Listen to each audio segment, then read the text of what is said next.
Digital कुंभ पे भी प्रश्न खड़ा हो रहे थे। और महोदय, मैं इसके बारे में भी आपसे चर्चा करनी, इसके बारे में मैं सदन का ध्यान आकर्षित करना चाहूंगा कि दुष्प्रचार की अपनी एक सीमा होती है। दुष्प्रचार की अपनी एक सीमा होती है और कितना दुष्प्रचार हमारे विपक्ष के मित्रगण करेंगे। मैं देख के भौचक हूं कि कैसे ये लोग पूरी व्यवस्था को झुठलाने का काम कर रहे थे और किस प्रकार की व्यवस्था पैदा करने का काम कर रहे थे।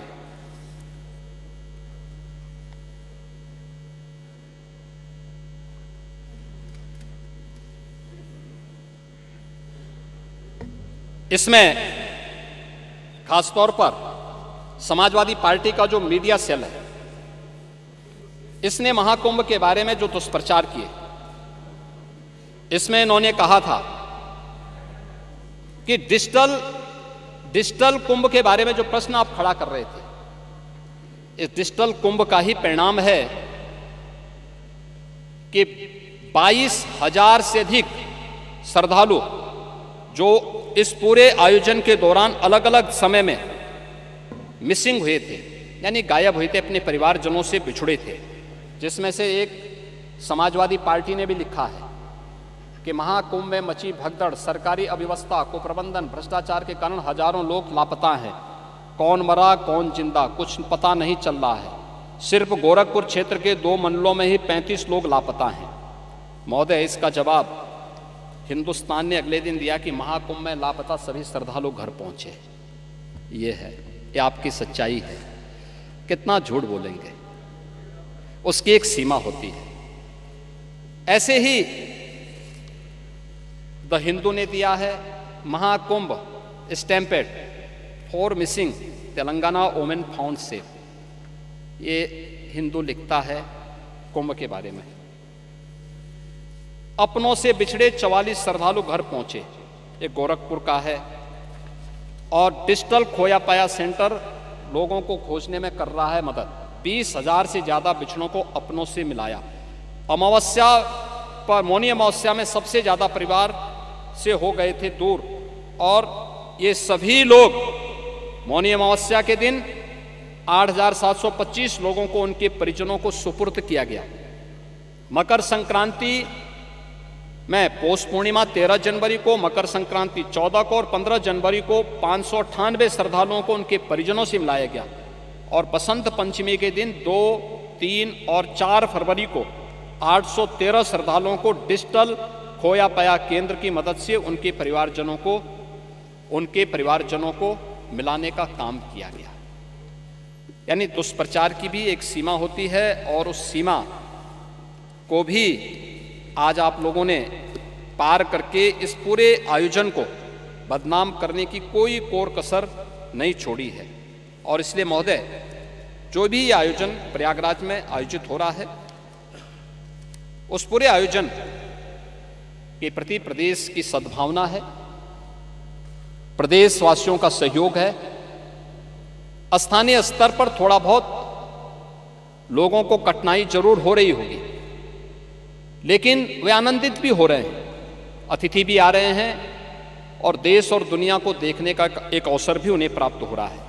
यह आयोजन दुनिया का सबसे बड़ा आयोजन कैसे बन चुका है? दुनिया के जो सबसे बड़े आयोजन है, जिसमें जर्मनी का अक्टूबर फेस्ट, इसमें 72 लाख पर्यटक आते हैं। रियो कार्निवल ब्राजील का है, इसमें 70 लाख पर्यटक आते हैं।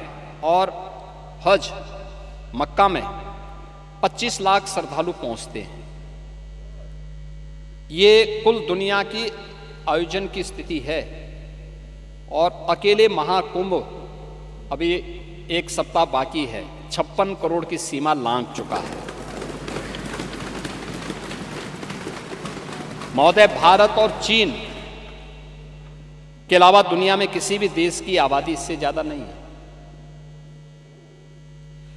यूरोपीय संघ की जो आबादी है वह कुल है 44 करोड़ 90 लाख। महाकुंभ में उससे भी ज्यादा लोग पहुंच चुके हैं। संयुक्त राज्य अमेरिका की आबादी है 34 करोड़ 66 लाख, उससे ज्यादा लोग महाकुंभ में आ चुके हैं। पाकिस्तान, बांग्लादेश, इनकी टोटल आबादी को भी जोड़ देंगे, उससे भी ज़्यादा हमारे महाकुंभ में लोग आ चुके हैं। अकेले प्रयागराज उसको अपने साथ जोड़ रहा है। और इसलिए मैं आज के इस अवसर पर अपने विपक्ष के मित्रों से कहना चाहूँगा, आप इसके लिए सदन में मुद्दा उठा सकते हैं, हमें कोई आपत्ति नहीं, हम रोक भी नहीं सकते, लेकिन शब्दों की मर्यादा का ध्यान जरूर रखें जब आप सोशल मीडिया में या मीडिया में कोई वक्तव्य देते हैं। दूसरा, जब आप कोई टिप्पणी करते हैं कि हजारों की संख्या में मौत हो गई, अलग अलग लोगों ने, समाजवादी पार्टी के नेता भी थे, कांग्रेस के नेता भी थे, जिन्होंने इस प्रकार के गैर जिम्मेदाराना बयान दिए। हमें उन तथ्यों को देखना चाहिए जो मैं कह रहा हूं कि डिजिटल कुंभ जिनको आप मृतक बता रहे हैं, जिसमें एक प्रयागराज के महोदय, एक प्रयागराज के ही सज्जन हैं, हम उनको भी दे रहा हूं, भगदड़ में जिसे मृत माना वो 13वें के दिन घर पहुंचा, ये प्रयागराज के हैं, है ना। अब उसके बाद भी आप, उसके बाद भी ये सज्जन आपके जीरो रोड के खूंटी गुरु के घर लौट आए, यानी ये मौनी अमावस्या के स्नान पर्व पर भगदड़ के बाद से लापता थे। हादसे में लापता खूंटी गुरु को मृत मानकर उनकी 13वीं की तैयारी हो चली थी। शाम को भोज के लिए मोहल्ले में तैयारी चल रही थी कि तभी तक वो ई रिक्शा से उतरे और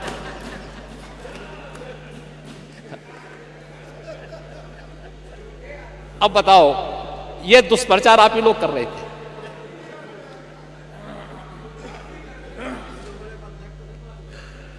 आप देखिए कि खूंटी गुरु कई दिनों से घर नहीं लौटे थे और 13वीं में 13 ब्राह्मणों को भोज कराने की तैयारी हो रही थी।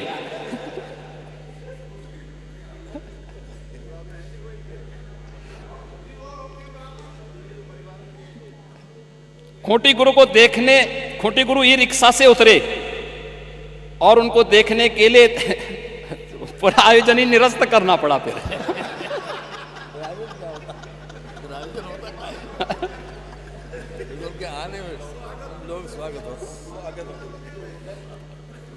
तो मैं आप सबसे कहना चाहूंगा, ये 20,000 लोग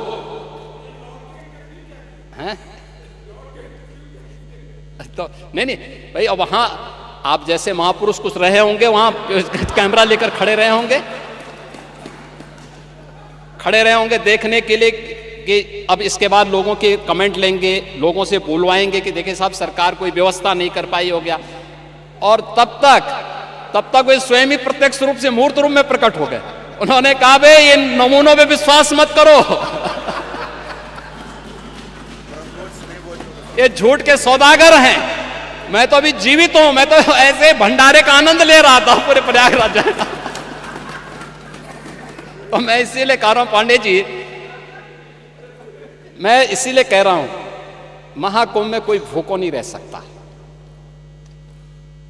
और हिंदुस्तान का पेट इतना बड़ा है, हमारी तो परंपरा है। अब गुरुद्वारा में जाइए, किसी मठ में मंदिर में जाइए, लंगर फ्री में चलते हैं।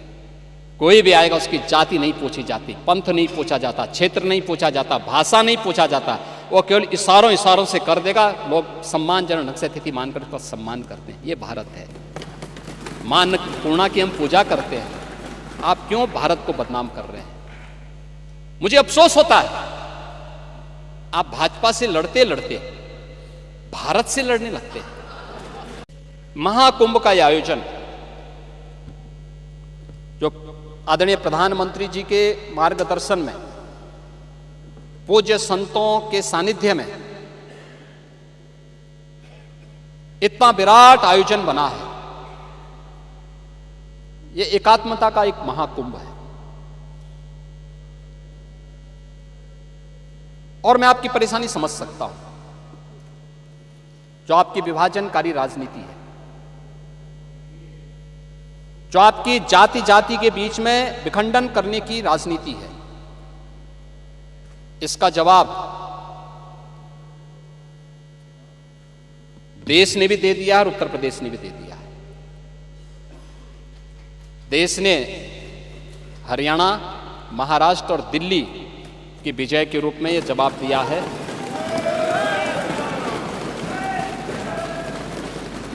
और उत्तर प्रदेश ने मीरापुर, गाजीपुर, कुंदरकी, खैर, फूलपुर, मजवा, मिल्कीपुर और कटहरी के माध्यम से इसका जवाब दिया है।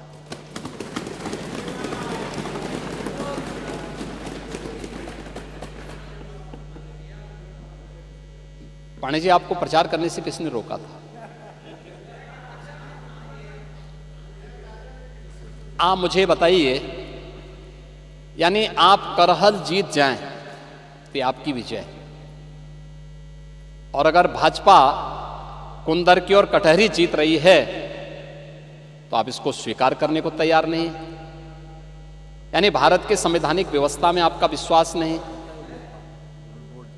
आप जनता का उपहास उड़ा रहे हैं। जो जनता जनार्दन वोट देने जा रही है उसका उपहास उड़ा रहे हैं, उसका अपमान कर रहे हैं। ये कहां की शोभा है? यानी ये, अरे अब देखिए, विषय आया था इसलिए मैं कह रहा हूं, क्योंकि चच्चू ने बात कह दी कि आगे तिथि बढ़ा दिया जाए, तो मैंने कहा बढ़ाने का वो हमारे ऊपर नहीं है। ये शास्त्रों की परंपरा है, शास्त्रीय गणना, शास्त्रीय पद्धति, ज्योतिषी गणना के अनुसार ही होगी। और ये पौष पूर्णिमा से शिवरात्रि, महाशिवरात्रि के बीच में होना है, तो उन्हीं तिथियों में होना है। वैसे चच्चू कहीं भी जाके स्नान कर सकते हैं, कोई समस्या नहीं, उनके लिए सुविधा रहेगी, और प्रयागराज में पूरी सुविधा हम लोग देंगे महोदय। लेकिन एकात्मता का संदेश देने वाला महाकुंभ है। पूरे आयोजन को हम लोगों ने उस रूप में जोड़ा है। और जो यहां पर चर्चा हो रही थी, एक जो भाव देखने को मिला है, एकात्मता का भाव, उस एकात्मता के भाव ने तो हम सबको और दुनिया को जरूर इस एकता के उस सूत्र में जोड़ने का कार्य तो किया। हम लोग सहमत हैं, घटना दुर्भाग्यपूर्ण है, लेकिन इसको जब भी आप तय करेंगे, पूरे दिन भर मुहूर्त है। मुहूर्त की कोई एक 29 तारीख को दिन भर का मुहूर्त था, कोई एक निश्चित तिथि समय नहीं था। और इसलिए जब भी आप कहेंगे, हम उसके लिए उस समय अमृत स्नान करेंगे। पहले श्रद्धालुओं को यह अवसर मिलना चाहिए। और समाजवादी पार्टी के राष्ट्रीय अध्यक्ष का यह कहना, या माननीय सदस्य संग्राम सिंह यादव का यह कहना कि लोगों ने स्नान नहीं किया या मुहूर्त में स्नान नहीं किया, ये सरासर असत्य है। ये मुझे लगता है तथ्यों को झुटलाने जैसी वक्तव्य हैं। अमृत स्नान हुआ, 6 मुख्य स्नान हुए थे, 6 स्नान हुए थे, उसमें 3 अमृत स्नान थे। 6 स्नान में पौष पूर्णिमा का 13 जनवरी को हुआ था। पहला अमृत स्नान ये मकर संक्रांति का था। इसके उपरांत मकर संक्रांति के बाद जो दूसरा अमृत स्नान था वह मौनी अमावस्या का था, वह 29 जनवरी को था। और इसमें भी सभी 13 अखाड़ों ने, जिसमें 7 शैव अखाड़े हैं, 3 वैष्णव अखाड़े हैं और 3 उदासीन अखाड़े हैं, इन सभी ने इस स्नान में भाग लिया था और सबने उस आयोजन का हिस्सा बना था। सबने अपनी आंखों से देखा है कि सभी लोग स्नान कर रहे हैं। लेकिन दुर्भाग्य है कि उस सच्चाई को भी समाजवादी पार्टी ने झुटलाने का काम किया है। कह रही है कि साहब जो है अमृत स्नान नहीं हुआ। संतों पे लाठीचार्ज आप करते हैं, संतों का अपमान आप लोग करते हैं, संतों के बारे में किस किस प्रकार की दुर्भाग्यपूर्ण टिप्पणी आपका सोशल मीडिया प्लेटफॉर्म करता है। और आप लोग संतों के बारे में इस प्रकार की टिप्पणी करने के बाद आज कहते हैं उनकी वकालत कर रहे हैं। अरे संतों ने ही इस आयोजन को आगे बढ़ाया था और संतों ने इस आयोजन में भागीदार बनकर के दूसरे अमृत स्नान में भी भागीदार बने थे, जो कुंभ का तीसरा स्नान था। और चौथा स्नान, जो तीसरा अमृत स्नान था बसंत पंचमी का, वह भी पूरी भव्यता के साथ हुआ। सभी अखाड़े उसमें सहभागी बने थे, सबने देखा था, सभी मीडिया चैनल ने उनको लाइव दिखाया था। पांचवां स्नान माघी पूर्णिमा का था, जो 12 जनवरी को संपन्न हुआ है पूरी भव्यता के साथ। ये अमृत स्नान नहीं था, श्रद्धालु जनों का स्नान था। ज्यादातर शैव अखाड़े उस समय काशी के लिए प्रस्थान कर चुके थे। कुछ प्रयागराज में थे जो शिवरात्रि के लिए काशी में रहेंगे। वैष्णव अखाड़े कुछ हैं, कुछ लोग अयोध्या और वृंदावन जा चुके हैं, चित्रकूट जा चुके हैं। लेकिन ये आयोजन पूरी भव्यता के साथ वहां हुए। और पांचवा छठा स्नान अभी होने जा रहा है महाशिवरात्रि के दिन 26 फरवरी को।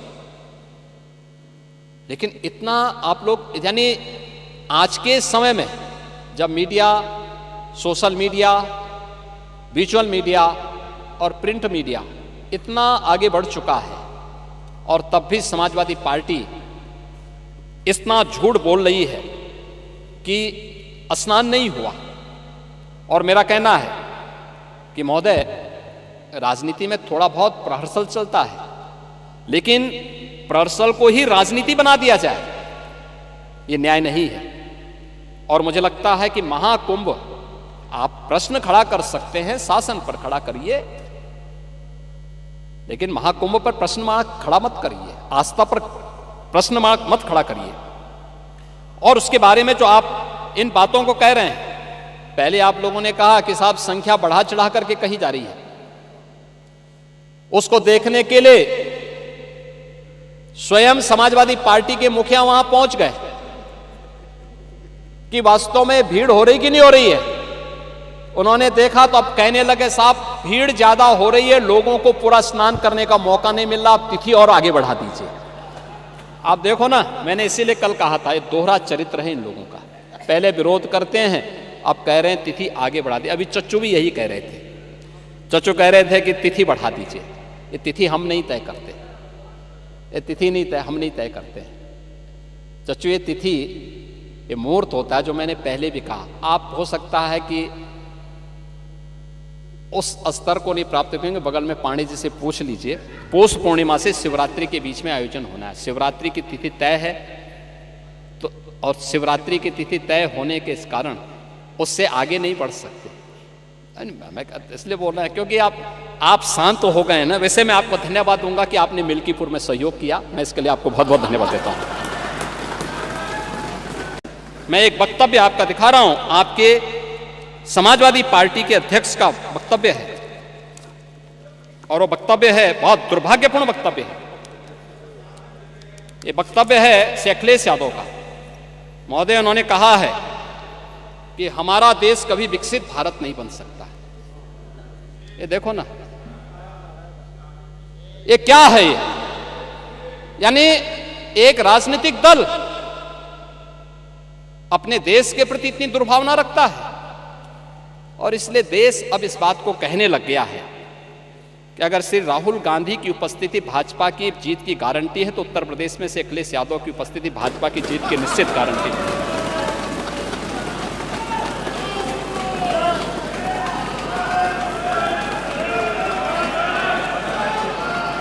और ये गारंटी उपचुनाव ने दे दिया है, ये उपचुनाव दे चुका। और ठीक ही बात है भाई, पप्पू और टप्पू में बहुत अंतर थोड़ा है, नाम का असर होता है। चच्चू ने वैसे थोड़ा नाम रखा है, तो ठीक है, चच्चू भी शांत हैं, लेकिन समय आने पे अपना ओस दिखाएंगे।